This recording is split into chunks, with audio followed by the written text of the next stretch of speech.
నిజామాబాద్ జిల్లా నయిపేట మండలంలోని జన్నపల్లి గ్రామం క్రాసింగ్ వద్ద ప్రభుత్వ భూముల్లో అక్రమ నిర్మాణాలు 3 పువ్వులు 6 కాయలుగా కొనసాగుతుంది.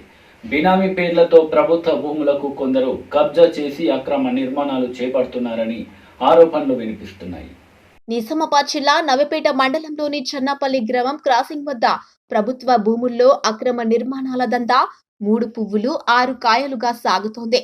గ్రామ పంచాయతీ నుంచి గాని టౌన్ ప్లానింగ్ నుంచి ఎలాంటి అనుమతులు లేకుండానే విచ్చలవిడిగా దర్జాగా షటర్ల నిర్మాణాలు చేపట్టారు. ఇంత జరుగుతున్నా అధికారుల నుంచి స్పందన లేకపోవడం చూస్తే అక్రమార్కులతో కుమ్మక్కయ్యారనే ఆరోపణలు వినిపిస్తున్నాయి.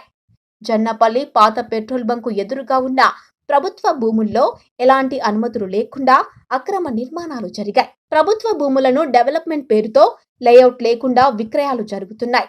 ఎటువంటి అనుమతులు లేని ప్లాట్లను మాయ మాటలు చెప్పి విక్రయిస్తున్నారని ఆరోపణలు ఉన్నాయి.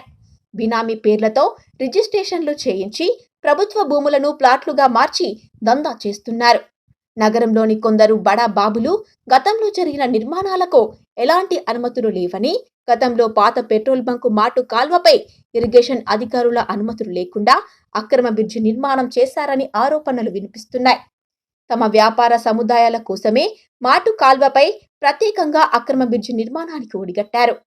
కొంతమంది నాయకులు అధికార దాహంతో ఇసుక వ్యాపారులు ప్రత్యేక అధికారుల పాలనలో మండల స్థాయి అధికారులను సైతం మచ్చిక చేసుకొని అక్రమాలకు తెరతీశారనే ఆరోపణలు ఉన్నాయి.